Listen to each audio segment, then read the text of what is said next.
desde Chávez, que ahora dirige Camacho Rincones desde Bogotá. Hay una conexión, ¿no? O sea, Bogotá, el presidente Petro. ¿Quieres comentar algo acerca? Sí, sí, Sí, sí, por pero es que favor. están operando el tema desde Bogotá, no ahorita con Petro, sino desde la época del presidente Duque.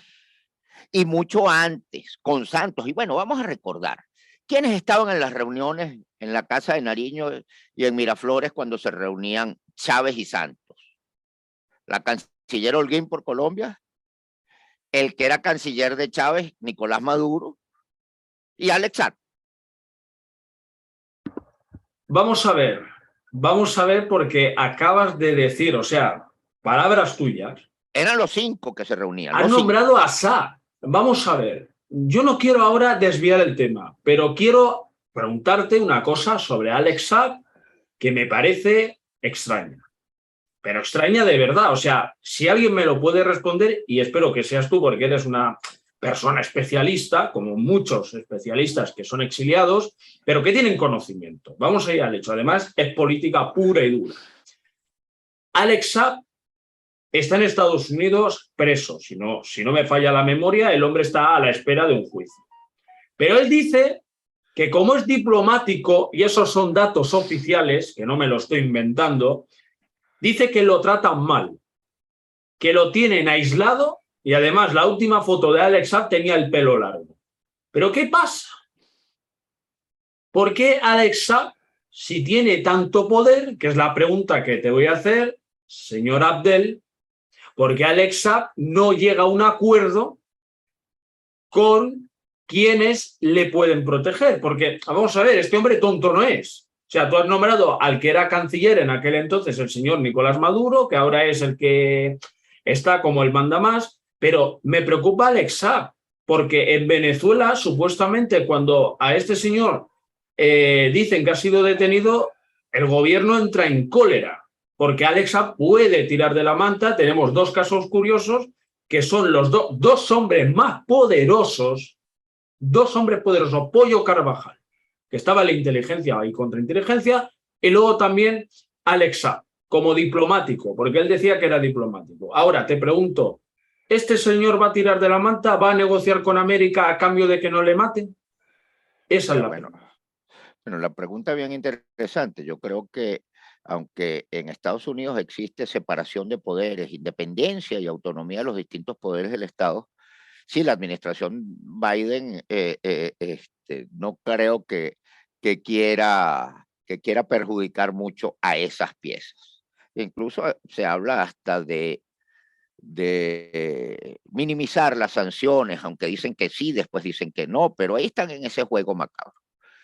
Ahora, el tema que tú dijiste, Alexa, es la evidencia, la principal evidencia de que existe esa alianza, esa estrecha alianza entre una dictadura comunista criminal o varias dictaduras comunistas criminales, porque ahí tendríamos que sumar un esquema latinoamericano orquestado por Cuba. El crimen organizado internacional y el terrorismo internacional. Entonces estamos hablando de una triple alianza de lo que George Bush llamó en alguna ocasión el eje del mal, el fundamentalismo islámico con el crimen organizado y con el comunismo.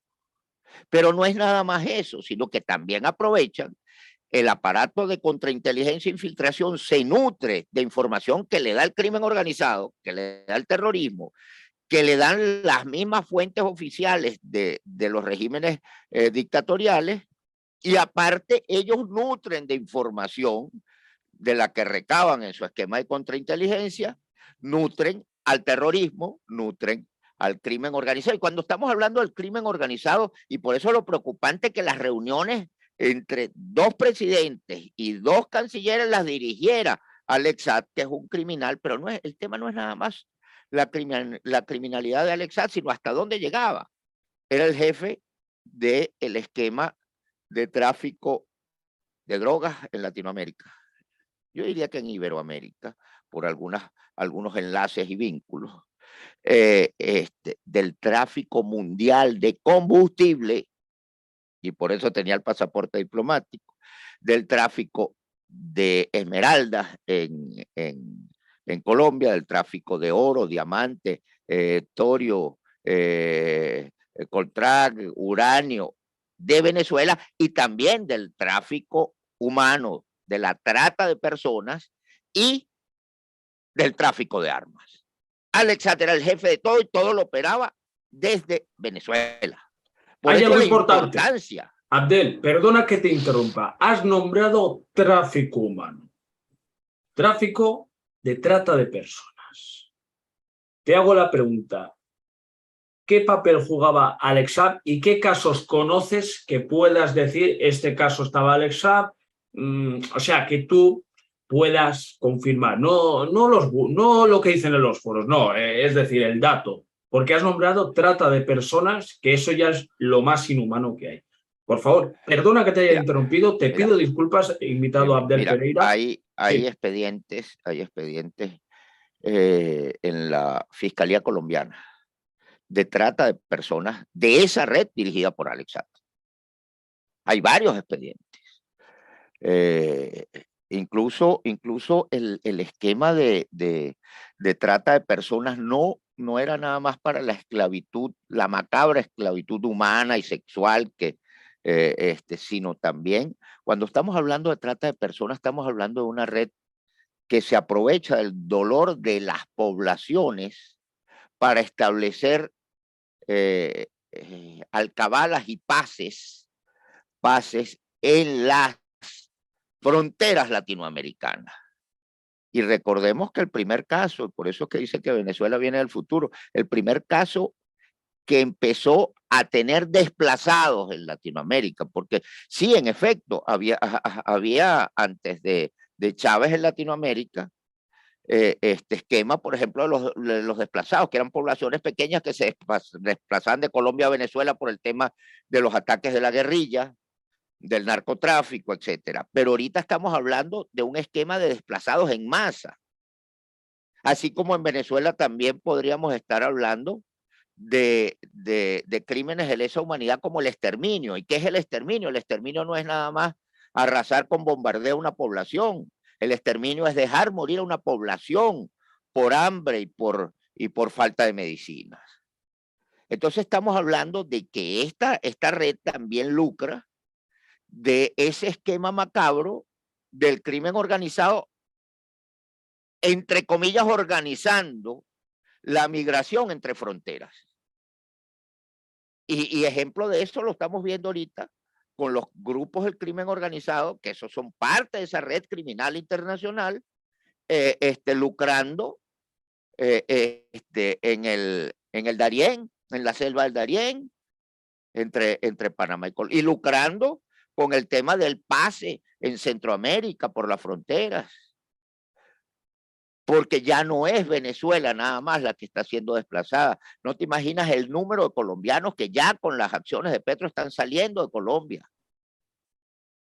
Ojalá que en pocos meses Colombia no esté viviendo esos viacrucis en las carreteras del mundo. Es verdad. Y todos vigilados por el aparato de contrainteligencia y de infiltración de esa red a La Habana, Caracas, y supervisado por el crimen organizado, que es una herramienta de esos regímenes. Estoy flipando con todo lo que estás diciendo. Además, acabas de confirmar y en exclusiva la existencia de unos expedientes, que esto es la primera vez que lo escucho, es la primera vez.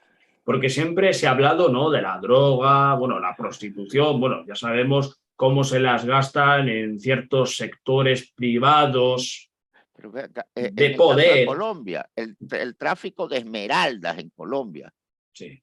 ¿Quiénes la manejan? El crimen organizado junto con los regímenes comunistas. Pero ese crimen organizado, ese aparato que incluye inteligencia y contrainteligencia de ese apoyo, por lo que estamos resumiendo, ese crimen organizado, por ejemplo, hay países, ¿no?, que tienen un poder gracias a eso y negocian a cambio de que no se les detenga, ¿no? Hay casos en la historia, ¿no? Pero hablando de la actualidad, tenemos varios cárteles, ¿no? Has hablado de las esmeraldas, ¿no? Pero es chocante lo que has dicho de Alex Saab. También se han escuchado cosas fuertes del Pollo Carvajal, que era un ser sin escrúpulos, que tenía ese poder intocable hasta que se la han jugado. Se la han jugado pues su misma gente, supuestamente. Yo supuestamente porque no lo puedo demostrar, pero sí que hay mucha rumorología sobre los últimos días del Pollo Carvajal, de lo que estuvo haciendo en España. Bueno, espérate, el Pollo Carvajal, fíjate que él abandonó el esquema para que tú veas cómo piensan los criminales, los bandidos, los delincuentes. Él abandonó en Europa el esquema de que él y Kleiber Alcalá eran los jefes del cartel de La Guajira. Él lo abandonó y dejó de traficar drogas para montar una gran lavadora de dinero para Europa y América. Lo delicado del caso del Pollo Carvajal es que manejaba la mayor red de lavado de dinero de Europa. Pero ¿qué entra en el lavado de dinero? En el lavado de dinero sí, en efecto, entra el dinero mal habido del narcotráfico y de todo el tráfico ilegal que te mencioné, de combustibles, de minerales, de armas, de personas, etcétera. Entra todo ahí. Pero también en el lavado de dinero entra todo lo que es ilegal, incluyendo la corrupción. Es que esto que has dicho de La Guajira, otro nombre que escucho por primera vez, todo esto me nace esa curiosidad porque estamos hablando que siempre hemos tenido pues, el terror de hacernos la pregunta de cuándo iban a caer esas piezas intocables. Hay que analizar un hecho que yo creo que es un hecho importante de estos hombres del poder o la sombra del poder de estos señores. Es, por ejemplo, que el fallecimiento de Chávez ocurre más en Cuba. O sea, en Cuba ocurre y luego vuelve en extrañas circunstancias de una manera bastante preocupante para el sector del chavismo. Eso es el primer punto, y ya luego ya se comenta. Desde ese punto que el canciller Maduro asume el poder, que tenemos que recordar que antes era un taxista o chofer de autobús, que no tenía nada que ver, y luego lo captan, según dice la leyenda urbana, ¿no? Luego ocurre que toda esa estructura de la que nos han contado que eran los intocables, claro, vienen a Europa, tienen sus negocios, tenemos a Delcy la Fea, por ejemplo, que ha tenido mucha historia con el gobierno de aquí, ¿vale? Digo de aquí, no digo con quienes digo, de aquí, por el tema de los maletines que iban a Turquía para no pasar por el otro lado donde no puede pisar, porque Europa le había prohibido la entrada. Pero en este reporte, y ahora ya dejo que hables nuevamente porque está siendo un programa, perdona la expresión, pero muy fuerte. Porque ya no solo la trata de seres humanos, sino el tema de las esmeraldas, los combustibles, los negocios ilegales. Y esto hay que denunciarlo. Bueno, vamos con el tema, Abdel. Tenemos, por ejemplo, la fiscal criminal Luisa Ortega Díaz. Aquí en este informe la llaman fiscal criminal. Bueno, te voy a ir atajando a medida que me mencionas un nombre. Vale. Luis Ortega Díaz, yo solo le diría, 3 años de aparente oposición no borran 18 años de crímenes de lesa humanidad. Fiscal criminal, es un término exacto. Bueno, pues espero que se hagan eco de este fragmento porque lo has dicho claramente. Yo solo digo... De las 4 órdenes de captura que yo tengo en Venezuela, 3 son firmadas por Luis Ortega Díaz. Oh, joder, perdona, estoy sorprendido. No salgo de mi asombro hoy mismo.